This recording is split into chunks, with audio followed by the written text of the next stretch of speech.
Salah satu permasalahan gizi yang menjadi fokus pemerintah Indonesia adalah masalah stunting.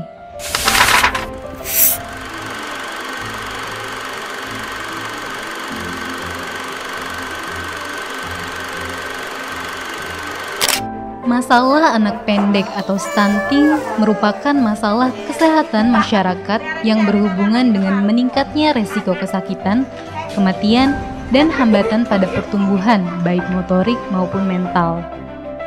Seperti kita ketahui, pertumbuhan anak tidak hanya dilihat dari berat badan, tetapi juga tinggi badan. Kondisi tinggi badan anak yang kurang atau lebih pendek jika dibandingkan dengan anak-anak seusianya menjadi faktor yang menandai stunting. Penyebab utamanya adalah kurangnya gizi kronis, yakni asupan gizi yang minim akibat pemberian makanan yang tidak sesuai dengan kebutuhan gizi dalam waktu cukup lama.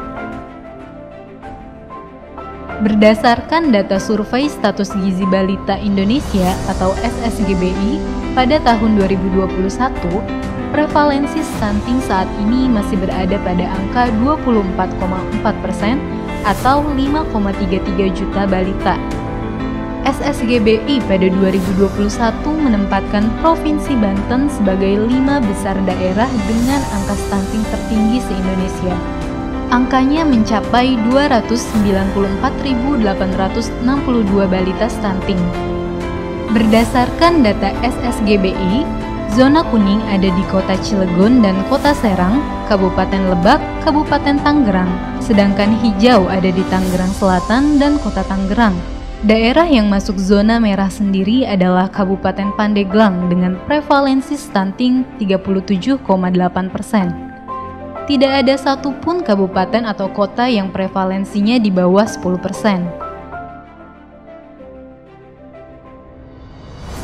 Dengan adanya hal itu, penjabat Gubernur Banten Al-Mukhtabar akan menjadikan prioritas dalam pencegahan stunting dengan melakukan 3 level yang disentuh.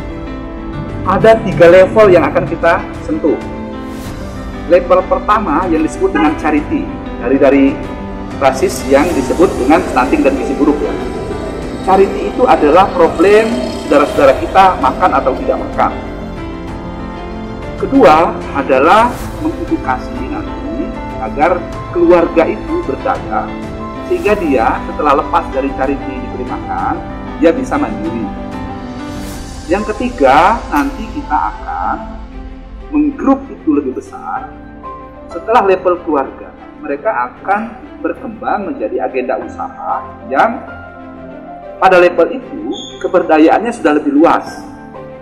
Ya, bisa dalam cakupan wilayah desa atau RT atau dan seterusnya gitu ya. Dan itu nanti akan kita konekkan dengan, kalau sudah level 3, bicara tentang pembiayaan. Mungkin kita konekkan ke KUR dan seterusnya.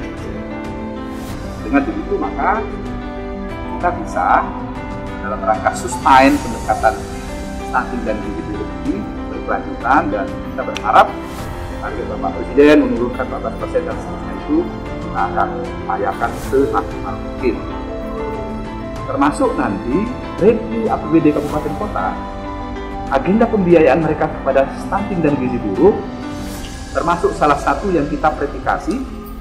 Kalau memang belum terkonsentrasi ke sana yang cukup, kita minta di Bupati Wali Kota melihat kembali kebijakan itu. Jadi kita akan gunakan segala instrumen untuk itu. Lalu nanti kita akan data yang sudah mendapat terapi itu pada berapa waktu, dan ada gas dari OPD masing-masing. Bukan mesti harus di PT AKB atau apa. Satpol PP pun punya tugas memastikan stunting sampai ke masyarakat. Awasi berdasarkan tupoksi, kan ada tuh. Karena ini perintah Bapak Presiden dengan 14% itu, dan itu acuannya gitu. Acuan dasarnya itu. Syukur kalau kita bisa lebih dari itu. Prevalensi stunting ini telah mengalami penurunan dari tahun-tahun sebelumnya. Akan tetapi, Presiden RI Joko Widodo menargetkan angka stunting turun menjadi 14% di tahun 2024. Stunting yang sudah menjadi program kita harus terus dipercepat. Dari data yang saya miliki ada perbaikan dalam prevalensi stunting dari 37% di 2013 menjadi 27,6% di 2019. Ini ada penurunan yang cukup lumayan, tetapi saya kira ini tidak cukup.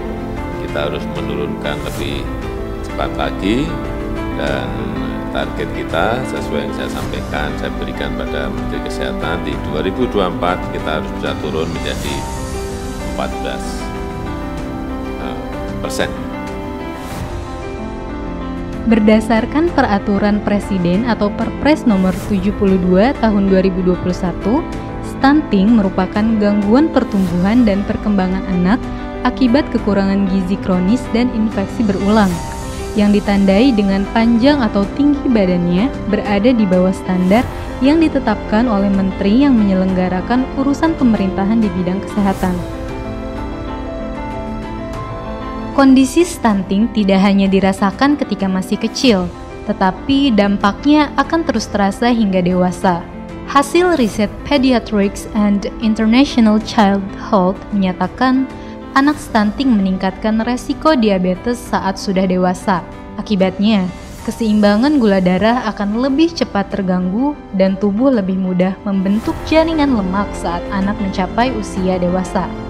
Selain itu, dampak jangka panjangnya akan mengakibatkan postur tubuh yang tidak optimal, menurunnya kesehatan reproduksi, kesulitan belajar saat masa sekolah, produktivitas dan kapasitas kerja yang tidak optimal, serta meningkatnya resiko obesitas dan penyakit lainnya.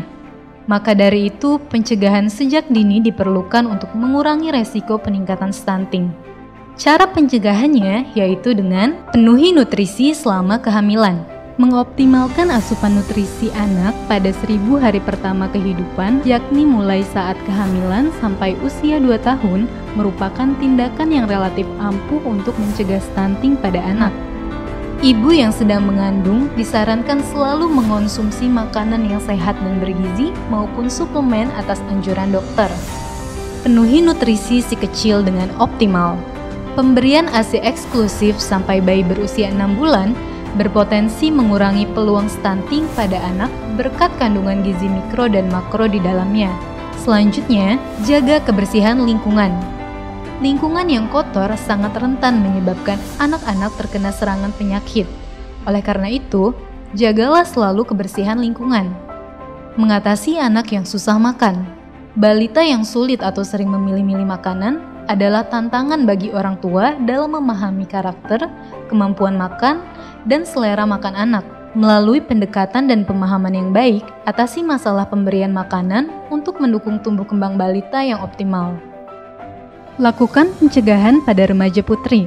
Pencegahan stunting sebaiknya dilakukan sedini mungkin. Remaja putri sebagai calon ibu di masa depan seharusnya memiliki status gizi yang baik.